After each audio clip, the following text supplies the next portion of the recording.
Bismillahirrahmanirrahim. Assalamualaikum warahmatullahi wabarakatuh.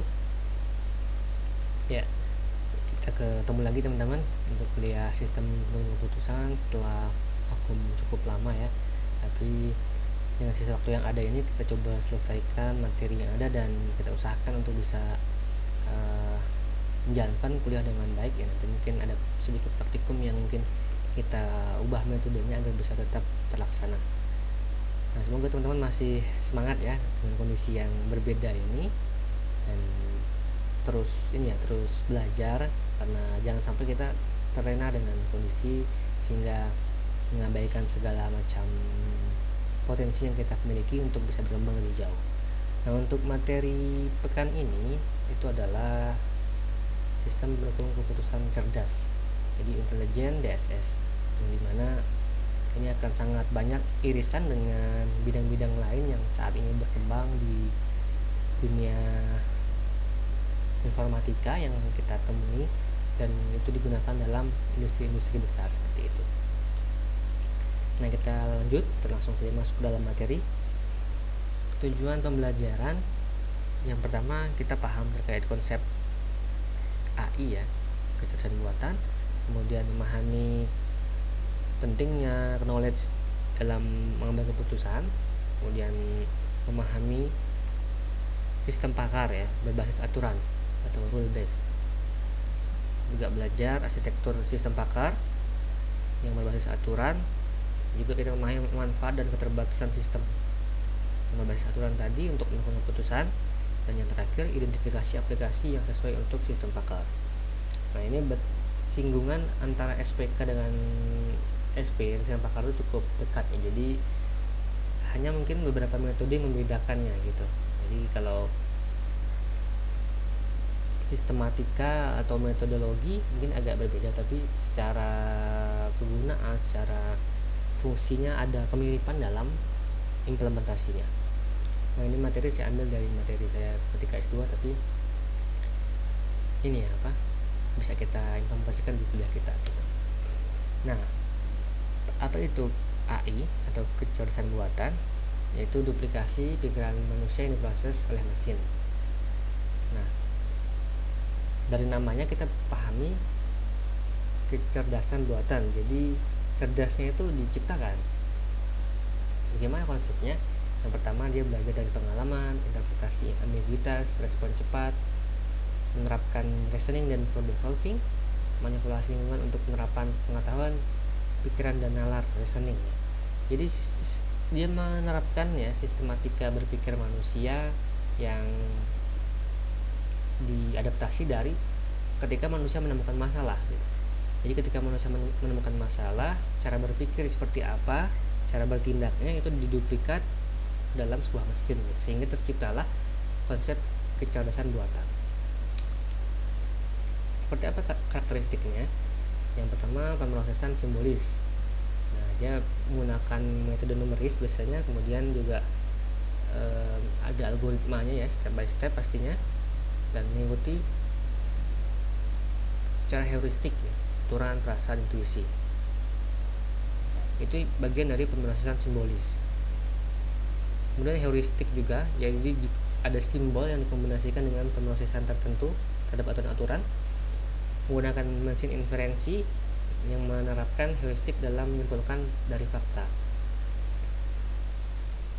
Dan konsepnya juga masuk dalam machine learning, mesin pembelajar. Jadi bagaimana sistemnya itu seperti manusia, mirip gitu ya. Dia berpikir, bisa melakukan sebuah proses yang dipelajari gitu ya dari latihan. Nah, ada mechanical learning, jadi pembelajaran mekanik, dan inductive learning ya, pembelajaran induktif, artificial neural network, jaringan syaraf tiruan, kemudian juga algoritma genetika. Ini konsep-konsep yang menerapkan sistematika AI ya, kecerdasan buatan. Nah, seperti apa pengembangannya? Kalau kita lihat dalam ini ya, gambar di depan ini bisa kita maknai ada beberapa fase ya, dari tahun 60 sampai tahun 90 gitu, dari naive solution, general, domain, sampai multiple integration. Jadi terus berkembang dari tahun ke tahun sampai menemukan pola terbaik dalam implementasinya gitu. Jadi dia berawal dari solusi primitif yang hanya sederhana cara penyelesaiannya, sampai dia berkembang sampai yang bisa advance gitu ya, yang lanjut, yang fasenya tertinggi seperti itu. Nah, konsepnya dia menerapkan pada bagian sistem pakar, speech recognition, sistem sensor, dan robot. Nah, sistem pakar sendiri dia lebih lebih ke pengetahuan manusia yang disimpan dalam bentuk mesin, digunakan dalam problem solving, pemecahan masalah. Pemrosesan bahasa alami memungkinkan penggunaan bahasa ibu daripada bahasa Inggris.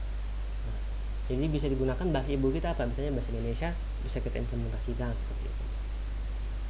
Dan juga speech recognition, jadi komputer dapat memahami bahasa lisan. Nah, sekarang sudah sering kita gunakan, misalnya menggunakan halo Google gitu ya, voice recognition-nya bisa diterapkan di situ. Jadi kita berbicara kemudian dipahami oleh komputer sebagai perintah.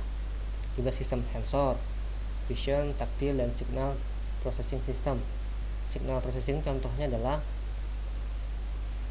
remote ya, remote control itu adalah salah satu teknologi sistem sensor seperti itu. Ada sensor suhu, sensor panas juga bisa digunakan seperti itu.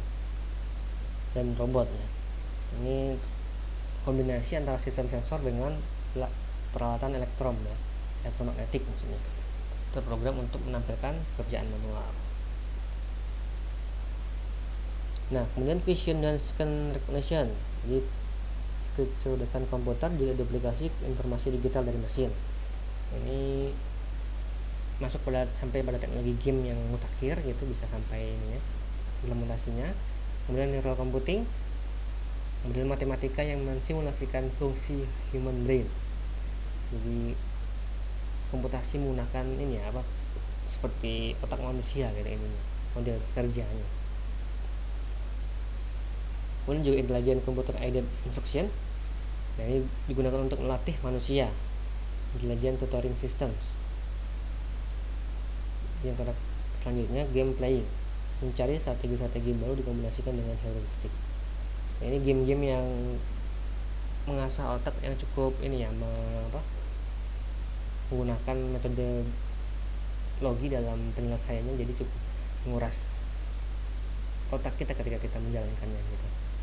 Game-game yang menggunakan AI. Dan selanjutnya ada language translation, fuzzy logic, genetic algorithm, dan intelligent agent. Nah, fuzzy logic ini akan sering kita temukan dalam metode-metode ya, jadi metode kekaburan yang dimana dia membedakan antara nilai-nilai yang sebenarnya itu bisa masuk ke misalnya ke angka 0 atau angka 1 gitu kan, itu kan yang tidak, nilai yang tidak pasti di antara nilai itu gitu. Atau contohnya di sini mengembangkan logika ini ya, boolean seperti true dan false gitu. Nah, dia bisa diberikan dengan cara parsial. Language translation, yang menerjemahkan kalimat dari satu bahasa ke bahasa lain tanpa interaksi manusia, bisa gitu kan. Ini teknologi yang terus berkembang dari Google Translate dan aplikasi lain yang bisa kita temukan. Genetic algorithm itu simulasi ini ya, evolusi natural untuk mengidentifikasi pola pada data. Jadi meniru cara kerja genetika, bisa ditiru kemudian disimulasikan layaknya evolusi natural gitu. Dan intelligent agent, program komputer yang melaksanakan tugas secara otomatis. Nah, ini mungkin yang ditemukan di sini sebenarnya ini ya seperti abstrak gitu, kita akan sangat hanya beberapa yang kita temukan, tapi setidaknya teman-teman memahami bahwa ada konsep-konsep besar luas yang diterapkan dalam AI itu sendiri seperti itu. Nah, masuk ke dalam bagian sistem pakar yaitu expert. Pakar itu sendiri dia punya pengetahuan, penilaian, dan pengalaman khusus. Dia bisa mengaplikasikan hal-hal untuk memecahkan masalah ya.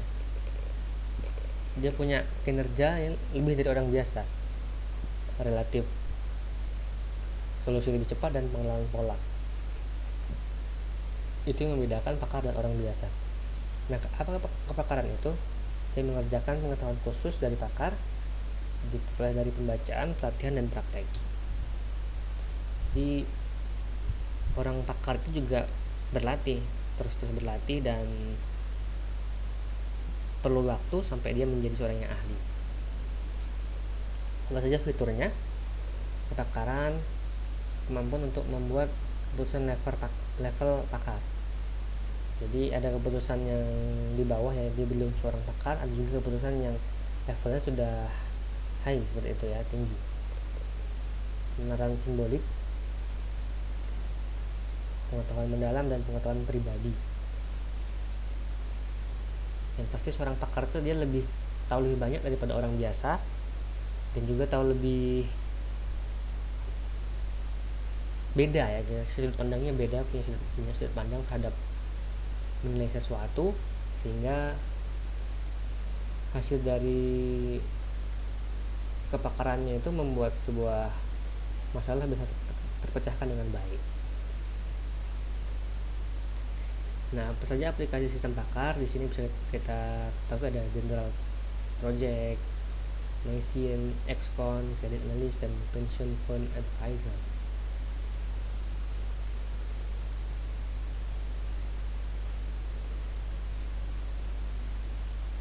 Ini yang digunakan dalam perusahaan-perusahaan dan juga industri ya. Ada juga dalam dunia tertentu ya, misalnya militer, keuangan, gitu bisa menggunakan sistem pakar. Nah, ini ranah implementasinya ada finance, data processing, marketing, human resource, dan manufaktur. Jadi semua bidang sebenarnya perlu ya sistem pakar, bagaimana menemukan sebuah solusi yang sifatnya itu benar-benar dari ahlinya gitu.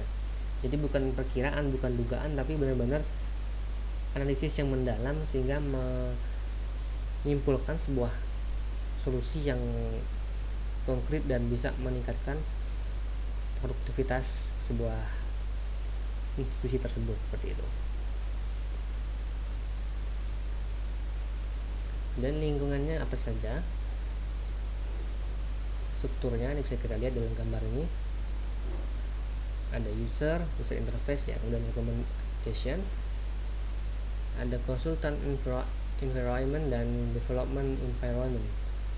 Jadi ada fase konsultasi, lingkungan konsultasi, dan ada fase lingkungan pengembangan, seperti itu.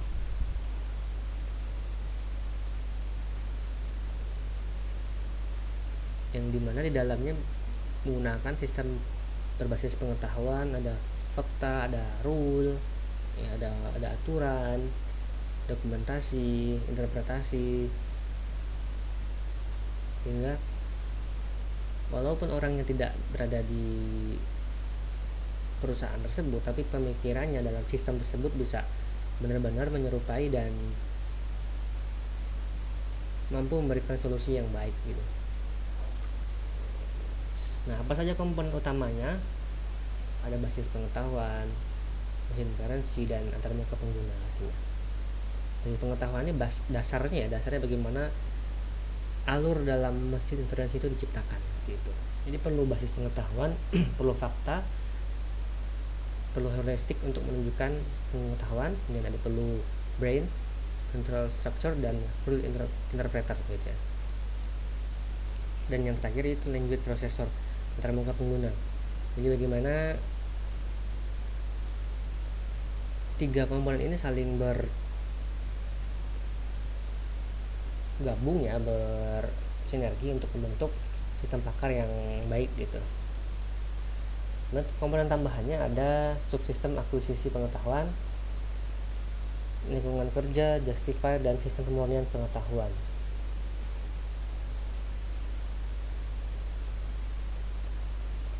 Ada akumulasi, transfer kepakaran ke komputer, blackboard, area of working memory, decision, subsistem paparan ya. Kemudian yang terakhir menganalisa pengetahuan untuk menggunakannya sebagai pembelajaran dan perbaikan.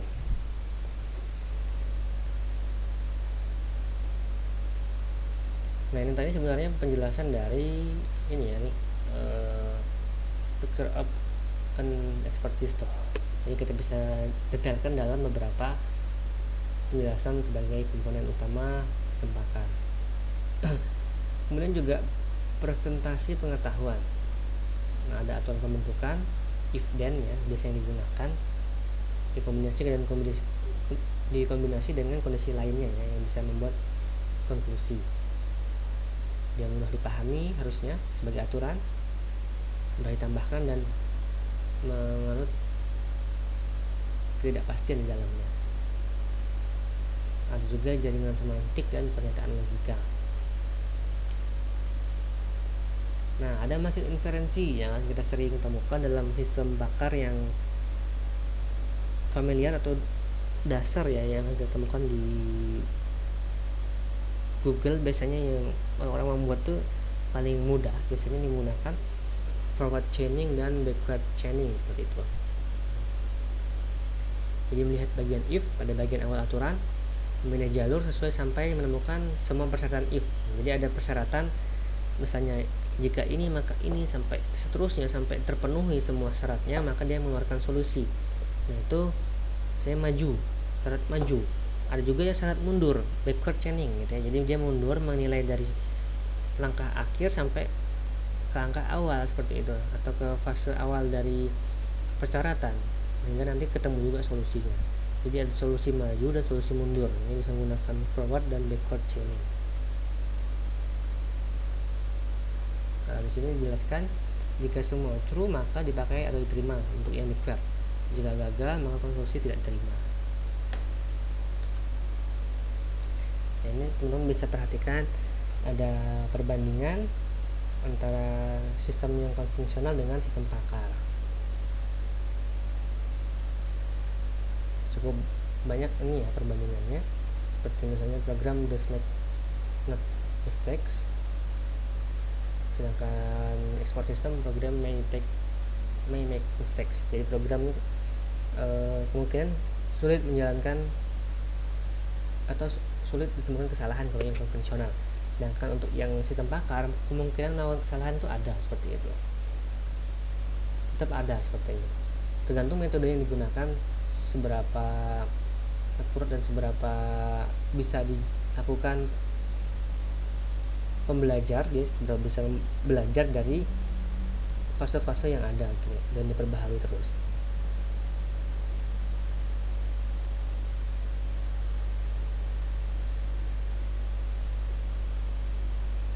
Nah, kemudian representasi and use of data. Representasinya pengguna dan data. Sedangkan untuk sistem pakar representasinya menggunakan pengetahuan.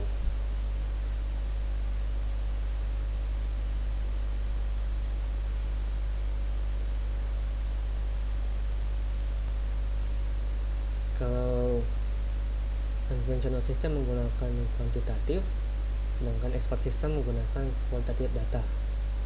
Jadi ada perbedaan yang cukup signifikan antara conventional system dengan expert system yang akan kita temukan, kita pahami sebagai alur berpikir bagaimana membedakan antara konvensional dengan expert system.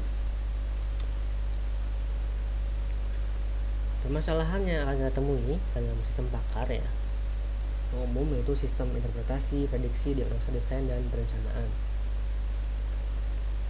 Jadi dia akan memecahkan biasanya masalah terkait surveillance, analisis, signal interpretasi, weather forecasting ya, cuaca, ramalan cuaca, traffic prediction, demographic, medical, ini untuk kesehatan, elektronik, software diagnosis, circuit layout, building design, dan plan layout, project management, routing, communication, financial plans. Jadi cukup banyak cakupan ini yang digunakan untuk bisa menyelesaikan masalah dalam sistem pakar. Jadi hampir semua sektor dalam kehidupan bisa kita terapkan seperti itu. Ini juga kendali, instruksi, perbaikan, debugging, dan monitor, air traffic control, fiscal management task gitu ya, mechanical dan software, planning ya, perencanaan, execution capability, lab support, artificial environment. Jadi hampir semua sektor kehidupan kita itu bisa terbantu dengan sistem pakar. Makanya di negara-negara maju itu sangat banyak kita temui gitu. Nah, beda dengan negara berkembang seperti kita itu ya masih tidak terlalu banyak ditemukan dalam kehidupan sehari-hari. Nah, ini generik kategori of sistem pakar.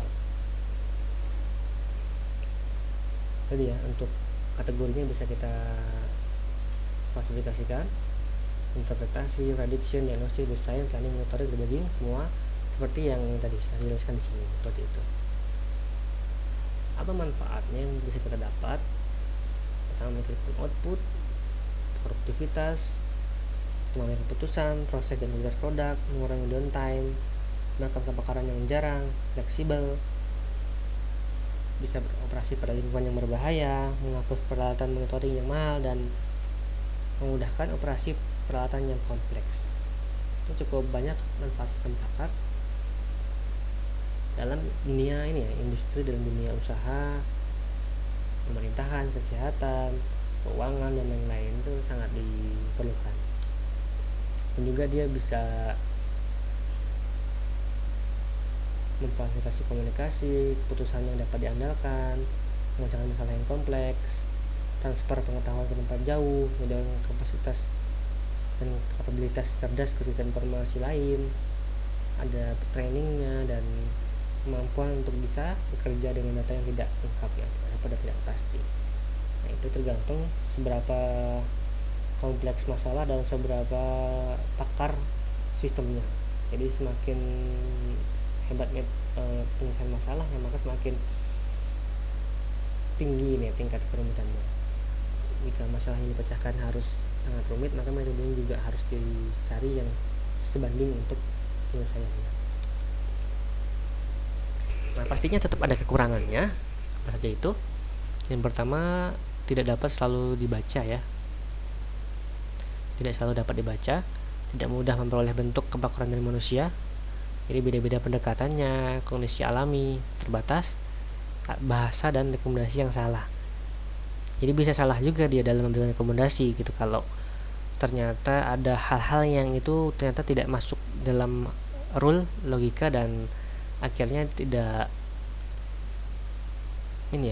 memberikan solusi yang akurat gitu. Kurangnya kepercayaan pada pengguna akhir, bias ya, ada bias juga, dan tidak dapat mencapai konklusi. Nah, ini yang akan ditemukan juga dalam pengembangan sistem pakar, tapi itu menyesuaikan dengan masalahnya, seberapa kompleks masalahnya, seberapa masalah tersebut menguji metode dalam sistem pakar untuk bisa menyelesaikan masalah. Nah, apa saja kesuksesan dalam sistem pakar? Faktornya ada manajemen, ada pengguna, ada pelatihan, kepakaran dan kerjasama ahli, kualitatif ya, bukan kuantitatif masalahnya, dan user friendly, dan level pengetahuan pakar yang harus tinggi. Jadi cukup banyak syarat-syaratnya ya, faktornya untuk menentukan kesuksesan sebuah sistem tersebut. Dan yang terakhir, tipe-tipe sistem pakar ada rule based, frame, hybrid, model, off the shelf, custom made, dan real time system. Jadi bagaimana pengetahuan direpresentasikan berdasarkan pengetahuan, aturan-aturan, berdasarkan frame ya. Hybrid juga bisa berdasarkan bingkai ya, frame ini seperti apa ya, bingkai aturannya, bingkai dasarnya gitu. Dan juga model simulasi, paketnya siap digunakan untuk penggunaan umum dan sesuai kebutuhan dalam sistem tersebut yang custom. Dan terakhir, pengaturan yang ketat pada waktu respon sistem.